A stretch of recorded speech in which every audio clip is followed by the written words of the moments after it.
Oui, bonjour à tous. Bonjour aussi aux personnes qui nous regardent depuis la maison. Peut-être qu'il y a des gens qui sont malades à la maison. Ce matin, quand on priait avant le culte, on avait Isabelle qui avait une pensée pour les personnes malades. Et c'est vrai, si c'est votre cas actuellement chez vous, l'Église prie pour vous. On pense à vous aussi et on demande à Dieu aussi de vous renouveler, de vous redonner des forces et de vous guérir. Et, c'est aussi une grâce qu'on a de pouvoir aussi vous atteindre directement grâce aux ondes. Et merci au Seigneur aussi d'avoir permis toutes ces technologies pour qu'on puisse aussi diffuser le message de sa parole. Et bonjour aussi aux personnes qui peut-être nous regarderont en différé un peu plus tard. Il y a des gens qui travaillent aussi, et là aussi, c'est une chance que vous avez de pouvoir revoir ce culte un peu plus tard. Alors, ce matin, je vais commencer mon message avec une question facile de culture biblique. D'après vous, quel est le personnage qui est le plus cité dans la Bible? Là, il faut répondre assez vite, normalement. Dans la Bible, le personnage qui est le plus cité, qu'on trouve... Jésus, ouais, oui, c'est juste, c'est Jésus. Il est cité plus de 1200 fois, c'est quand même, on le dit souvent, le personnage central de la Bible. Et donc oui, c'est Jésus. Après, je vais poser peut-être des questions un peu plus dures. Qui est le second personnage que l'on trouve le plus, donc écrit vraiment avec son prénom dans la Bible? Est-ce que vous le savez? Il y a des gens qui disent Moïse, Paul, David. Eh bien oui, c'est David. C'est vrai que quand j'y ai réfléchi aussi, je me suis dit que c'était Moïse. Mais non, j'ai pris dans une concordance, j'ai fait des recherches en ligne. David sort un petit peu plus. Il a écrit beaucoup de psaumes. On parle aussi souvent du fils de David. Il y a beaucoup de références à lui. Et il apparaît quand même dans beaucoup de livres de la Bible. C'est vrai, dans 1 Samuel, 2 Samuel, 1 roi, 2 rois, dans les chroniques.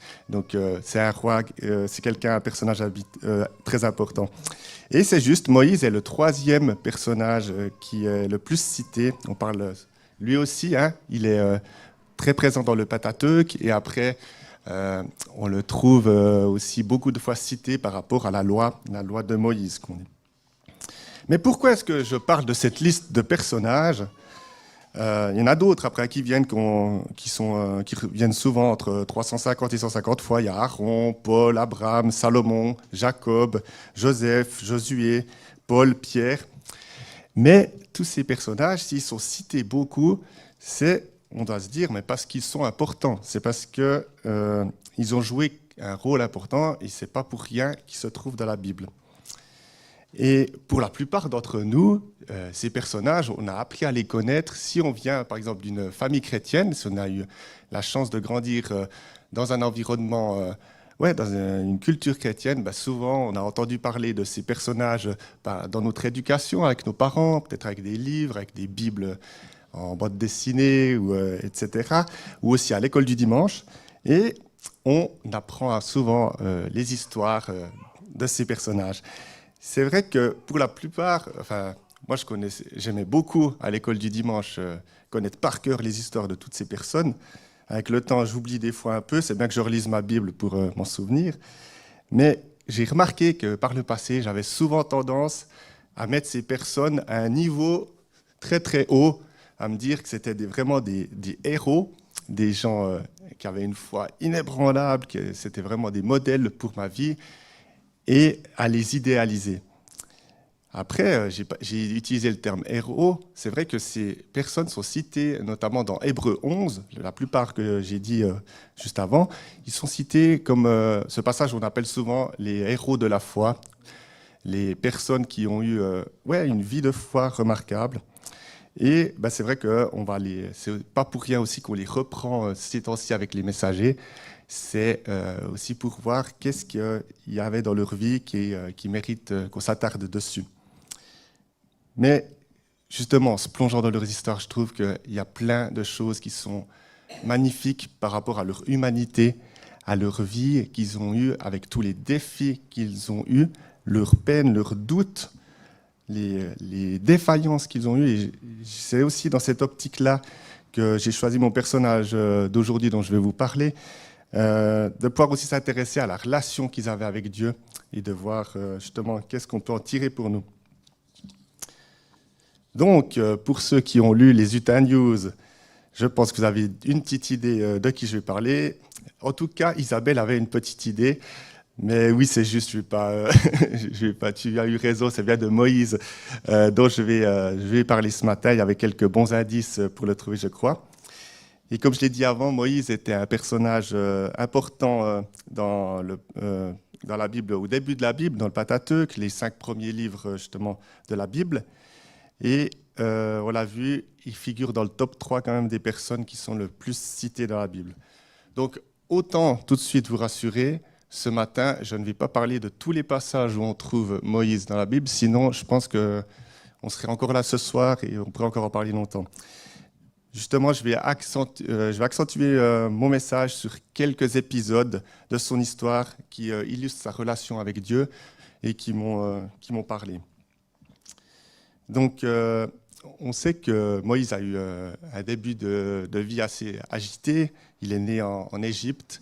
Je ne vais pas raconter toute l'histoire de Moïse parce que sinon ça va prendre beaucoup trop de temps. Je pars un peu du principe que vous connaissez son histoire. Si jamais vous ne la connaissez pas, vous pouvez la retrouver dans le livre de l'Exode. Les chapitres 1 et 2 nous racontent le début de sa vie. Et je vais prendre directement le moment où il reçoit son appel de Dieu. Donc c'est la relation de Moïse avec Dieu qui commence, on peut dire, de manière spectaculaire dans l'épisode avec le buisson ardent. Donc, quand Moïse est berger, il est justement dans le désert de Madian. Et quand Dieu apparaît à lui au travers du buisson ardent, c'est dans Exode 3 qu'on lit cela, ce buisson ardent, il symbolise déjà la présence de Dieu qui appelle Moïse par son nom. Et ce moment, il marque vraiment le début d'une relation profonde entre Dieu et Moïse, une rencontre entre le divin et l'humain. Et Dieu il se révèle à Moïse comme le Dieu de ses ancêtres, Abraham, Isaac et Jacob, et il établit aussi un lien entre Moïse et l'histoire du peuple d'Israël. Dieu se présente aussi sous le nom de « Je suis ». C'est un nom qui indique l'éternité de Dieu et aussi son autosuffisance. Et c'est intéressant de voir que ce Dieu qui « Je suis », qui est tout-puissant, qui se suffit à lui-même, s'intéresse et se rend déjà accessible à l'homme et à Moïse à ce moment-là, qui lui est un simple berger. Et dans cet épisode, je suis frappé comme Moïse, il ose être franc avec Dieu, et bien qu'il est respectueux, il va oser parler de ses sentiments et de ses états d'âme et de ses doutes. Et je vous invite à suivre des bouts de ce passage dans Exode 3 et 4, juste après que Dieu lui a confié la mission de retourner en Égypte pour libérer les Israélites. Moïse exprime son inquiétude en disant, en Exode 3, 11, il nous dit « Qui suis-je pour aller trouver le Pharaon et pour faire sortir d'Égypte les enfants d'Israël ?» Et Dieu lui répond tout de suite au verset 12 en disant « Je serai avec toi. Voici pour toi le signe que c'est moi qui t'envoie. Quand tu auras fait sortir le peuple d'Égypte, vous servirez Dieu sur cette montagne. » Et on voit que, je trouve, ce qu'il y a de beau dans cette relation, c'est que Dieu, il est compréhensif envers Moïse. Il se rend compte que c'est une mission quand même assez exigeante qu'il lui demande, et il essaye de le rassurer. Et je crois qu'on a aussi, nous, un exemple à prendre là-dedans, aussi de quand on est inquiet, quand on a des choses qui nous paraissent difficiles à accomplir, d'oser les poser aux pieds de Dieu. Et Dieu, il comprend nos faiblesses et il est prêt à nous accompagner aussi dans nos missions. En Exode 4, 1, Moïse, il continue un peu en disant « Mais ils ne me croiront pas, les responsables d'Israël, quand je vais aller vers eux, ils ne me croiront pas, ils ne m'écouteront pas. Au contraire, ils diront « L'Éternel ne t'est pas apparu. »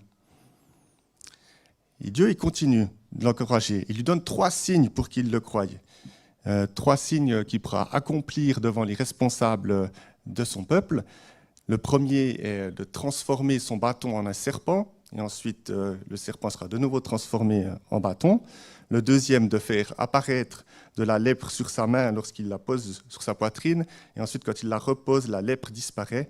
Et enfin, il lui dit encore, s'il ne te croit pas avec ces deux signes, tu pourras encore prendre de l'eau du fleuve, du Nil, et puis la jeter au sol, et elle se transformera en sang. Et donc là, on voit que Dieu continue d'encourager, d'essayer de rassurer Moïse et de lui dire, mais ouais, vraiment, ça sera des signes que les gens croiront. Mais Moïse, il est quand même un peu toujours, comment dire, il fait un petit peu toujours objection. Et Moïse dit à l'Éternel, « Ah, Seigneur, je ne suis pas un homme doué pour parler.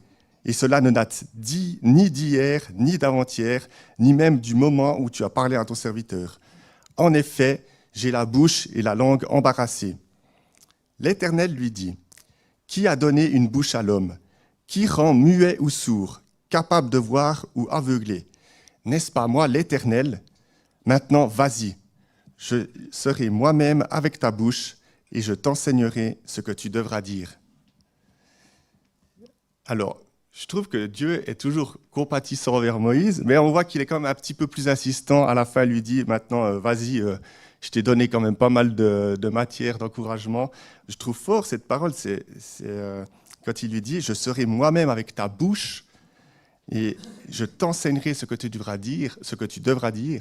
C'est une parole aussi que Jésus donne à ses disciples aussi, qu'on sait qu'avec l'Esprit aussi, Dieu nous parle et mêle, quand on a l'occasion de témoigner, eh ben Dieu il met aussi ses mots dans notre bouche et c'est un bel encouragement.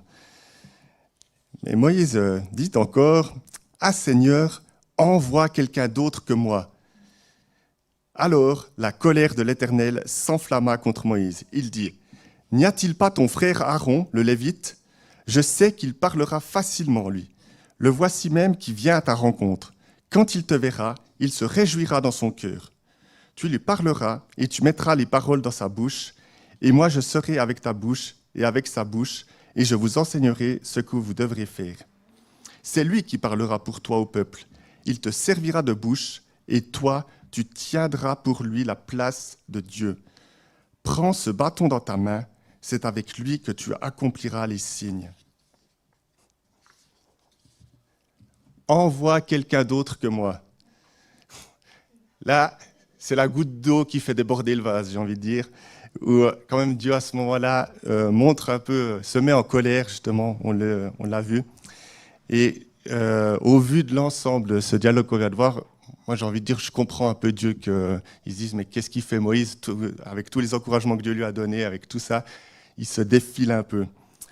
Mais Dieu se met en colère, mais on voit aussi que derrière, il a entendu quand même encore la crainte de Moïse et il va encore lui donner le dernier élément dont Moïse a besoin pour partir en mission. Il va lui donner un second avec lui accorder que son frère Aaron l'accompagne. Car justement, il sait, Dieu, je crois vraiment qu'il sait que c'est le dernier appui dont Moïse aura besoin pour accomplir cette mission. Et je trouve que justement, on voit là aussi la grâce et la compassion de Dieu envers nous. Quand des fois, on a aussi un peu de la peine à se mettre en marche, il veut continuer quand même. Si on veut le servir avec foi, ben, il va nous donner aussi les moyens d'arriver à le servir correctement. Et justement, ce passage, pour moi, il montre les limites humaines de Moïse, son manque de confiance, sa peur de s'exprimer devant les autres, et il doute de ses capacités, il pense qu'un autre ferait mieux que lui. Mais il nous montre justement aussi la patience de Dieu et qu'il prend en compte aussi ses craintes. Il veut nous réconforter et il nous promet à nous aussi, on le sait, hein, qu'il nous promet d'être à notre côté chaque jour de notre vie. Et on voit aussi que Dieu peut aussi parfois se mettre en colère quand on va à l'encontre de sa volonté. Mais il a compassion et il fait grâce. Il fait grâce à Moïse, tout comme à nous tous. Et on sait que par la suite, Moïse, il a obéi à Dieu. Et que sa foi, au fur et à mesure de son parcours, on peut voir qu'il a une foi qui a grandi, qu'il a été en relation avec Dieu durant tout le long de sa vie. Et un exemple de cette foi que je trouve impressionnant, c'est les paroles d'encouragement qu'il a pour le peuple, juste avant de franchir la mer Rouge. En Exode 14, 10 à 14, nous lisons « Le Pharaon approchait. Les Israélites levèrent les yeux et virent que les Égyptiens étaient en marche derrière eux. Ils éprouvèrent une grande frayeur et crièrent à l'Éternel. Ils dirent à Moïse, « Est-ce parce qu'il n'y avait pas assez de tombeaux en Égypte que tu nous as emmenés dans le désert pour y mourir? Que nous as-tu fait en nous faisant sortir d'Égypte? N'est-ce pas précisément ce que nous te disions en Égypte? Laisse-nous servir les Égyptiens, car nous préférons être esclaves des Égyptiens plutôt que de mourir dans le désert. » Moïse répondit au peuple, « N'ayez pas peur, restez en place et regardez la délivrance que l'Éternel va vous accorder aujourd'hui. En effet, les Égyptiens que vous voyez aujourd'hui, vous ne les verrez plus jamais. C'est l'Éternel qui combattra pour vous. Quant à vous, gardez le silence. » On connaît la suite. Le peuple d'Israël va pouvoir traverser la mer Rouge et la mer va se refermer sur les Égyptiens. Ils seront complètement délivrés de cet oppresseur. Et dans ce passage, je crois qu'on voit aussi l'évolution de Moïse, qui, au début, au mont Horeb, on voit que c'était lui qui était craintif. Mais là, on voit aussi qu'il y a des événements qui se sont passés en Égypte, avec notamment les 10 plaies, beaucoup de choses qui ont avancé. Mais on voit que là, Moïse, il passe dans le rôle de celui qui encourage, qui réconforte le peuple et qui lui montre où fixer les yeux sur Dieu et placer sa confiance en lui. Et là, on voit que dans ces épreuves, ça confirme aussi que Dieu a bien choisi Moïse, parce qu'il savait que dans ces moments-là, Moïse allait aussi être un bon leader. Et un leader, pas seulement par les actes, mais un leader par la foi. Et c'est important aussi de voir que, comme Moïse toujours attribue la gloire de ses actes à Dieu et non à lui-même. Et encore dans cette relation qu'il a avec Dieu, il y a un moment qui est très intense que l'on retrouve ce qui se trouve sur le mont Sinaï, au moment où Dieu va lui donner les 10 commandements ainsi que la loi. Ces passages sont dans Exode 19 et les chapitres 19 et 20. Et pendant 40 jours et 40 nuits, Moïse il reste sur la montagne, en présence de Dieu. Et il reçoit aussi la loi qui dirigera justement la vie du peuple d'Israël. Et cet événement, il montre le rôle de Moïse en tant qu'intermédiaire entre Dieu et le peuple. Et c'est lui qui donne les paroles de Dieu au peuple. Et il souligne aussi la sainteté de Dieu et l'importance de cette loi qu'il donne à son peuple.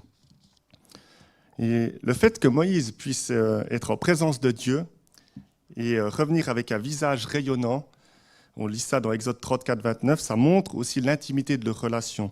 Moïse, il a été transformé par cette proximité avec Dieu. Et c'est un changement visible à tous ceux qui l'entouraient. Et je crois aussi que dans notre vie, nous aussi en tant que chrétiens, on est appelé à être transformés par l'Évangile, on est appelé à être transformés par le Saint-Esprit aussi, qui, je crois, marque aussi une différence dans notre attitude et dans nos comportements. Et les gens autour de nous aussi sont attentifs à ça et voient qu'on a quelque chose, entre guillemets, en plus, qu'on a justement ce Dieu si fort et si puissant qui nous accompagne chaque jour. Alors après, ce n'est pas forcément tous les jours facile, mais je crois que Dieu vraiment aussi nous utilise pour rayonner et pour parler de lui autour de nous. On sait qu'après l'Exode et après ce passage sur le mont Sinaï où il a reçu la loi, Moïse il a mené le peuple à travers le désert pendant 40 ans. Cette période elle a été marquée par des épreuves, des rébellions et des moments de doute. Mais tant pour le peuple que pour Moïse lui-même, on a eu un exemple avant aussi avec l'épisode où il a dû, quand ils ont combattu les Amalécites, où il a dû lever son bâton. C'était une lutte avec une victoire à la fin, mais une sacrée lutte. Pourtant, tout au long de ces années, malgré les difficultés et défaillances, Moïse est resté dans l'ensemble fidèle à Dieu, cherchant pratiquement tout le temps la direction que Dieu donnait et son aide. Et comme je le dis, c'est dans l'ensemble, parce que Moïse, il n'était pas parfait. Et il a aussi désobéi à Dieu, On le sait, c'est dans un épisode où Dieu lui avait demandé de parler à un rocher pour faire sortir de l'eau, pour donner à boire au peuple. Mais à ce moment-là, Moïse, il en a eu marre parce que le peuple continuait de râler, continuait de lui dire « Pourquoi on est parti d'Égypte? Pourquoi tu nous as amenés là ?» Et il s'est énervé, il a tapé sous le caillou et l'eau est aussi sortie. On connaît bien ce passage aussi. Et sa colère et sa frustration sont sorties. Il n'a pas suivi exactement ce que Dieu lui avait demandé. Et en conséquence, Dieu lui a informé, il lui a dit, voilà, tu n'as pas montré l'exemple dans ce cas-là et tu n'entreras pas dans le pays promis.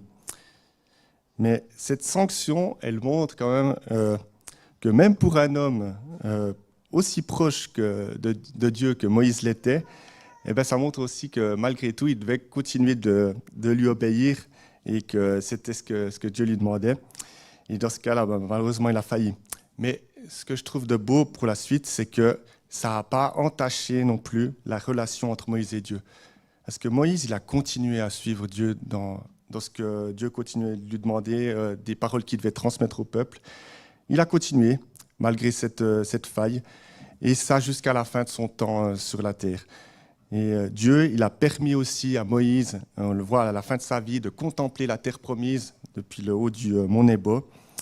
Même s'il n'a pas pu y rentrer, Dieu lui a quand même permis de contempler un peu le but de ce que c'était son périple, et il a pu voir, mais il n'a pas pu entrer. Et je trouve que c'est assez poignant ce dernier temps pour Moïse, où on voit justement que Moïse, bien qu'ayant failli, il est resté comme dans une relation intime avec Dieu jusqu'au bout.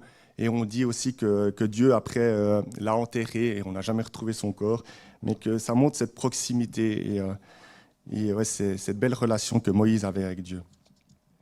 Et ça nous encourage, je crois aussi, lorsque nous fautons, comme Moïse a aussi failli, ça nous encourage, je crois, à revenir à Dieu et que Dieu restaure les relations. Et il veut développer avec chacun d'entre nous une intimité. Et je dirais encore que dans le parcours de Moïse, on peut voir beaucoup de parallèles aussi avec le personnage le plus cité dans la Bible, qui est Jésus, bien sûr, Jésus-Christ. Et beaucoup d'éléments de cette vie de Moïse nous parlent déjà de Jésus. Ils annoncent un peu la venue aussi de ce sauveur dont on avait besoin. Et je cite quelques-uns de ces exemples, de ces éléments. Il y en a beaucoup, je ne vais pas m'attarder sur tous, mais comme je l'ai dit, Moïse, il était un intermédiaire entre Dieu et son peuple. Il transmettait les paroles de Dieu, mais c'était un intermédiaire imparfait. En Jean 1,17, on peut lire « En effet, la loi a été donnée à travers Moïse, mais la grâce et la vérité sont venues à travers Jésus-Christ. » La grâce et la vérité sont venues à travers Jésus-Christ. En Jean 6,32, on lit encore « Jésus leur dit « en vérité, je vous le dis, ce n'est pas Moïse qui vous a donné le pain du ciel, mais c'est mon Père qui vous donne le vrai pain du ciel. » Et Jésus dit justement qu'il est le pain de vie. Et dans cet épisode de la manne, on voit aussi déjà un peu Dieu qui nourrit son peuple, et on sait qu'après, Dieu nous nourrit aussi son peuple, qui est l'Église aujourd'hui. Il le nourrit aussi avec Jésus-Christ qui vit en nous au travers de son esprit. On voit aussi que le peuple, il a été rebelle et parfois même hostile envers Moïse.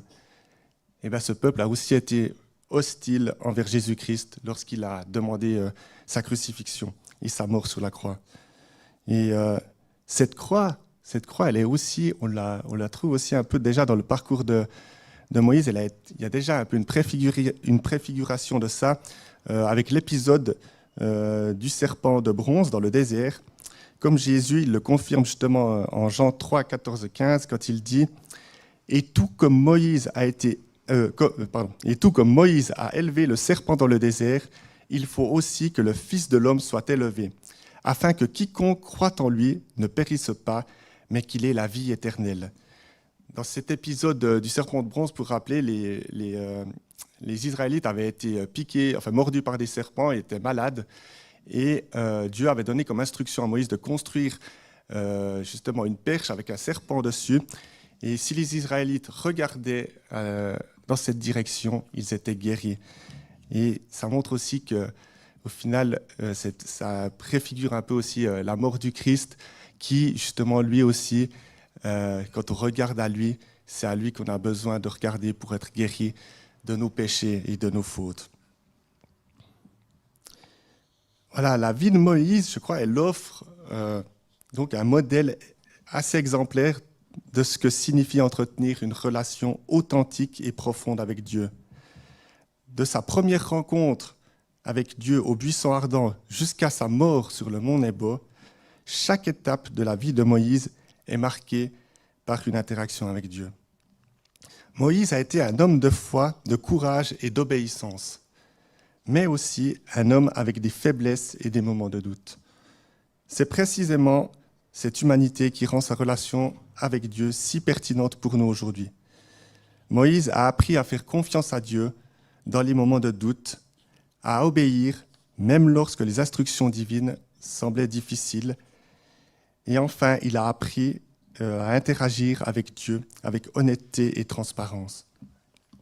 À travers Moïse, nous voyons que Dieu ne cherche pas des personnes parfaites, mais plutôt des personnes prêtes à se laisser transformer par sa présence. La relation entre Moïse et Dieu nous enseigne que la foi n'est pas l'absence de doute, mais la persistance à chercher Dieu malgré ses doutes. C'est une relation où l'obéissance, la confiance et la communication ouverte avec Dieu mènent à une vie de service et d'accomplissement de la volonté de Dieu. Et bien que cette relation entre Moïse et Dieu nous inspire à approfondir nous aussi notre relation avec le Seigneur, à marcher avec lui avec foi et obéissance et à laisser sa présence transformer notre vie quotidienne. Amen.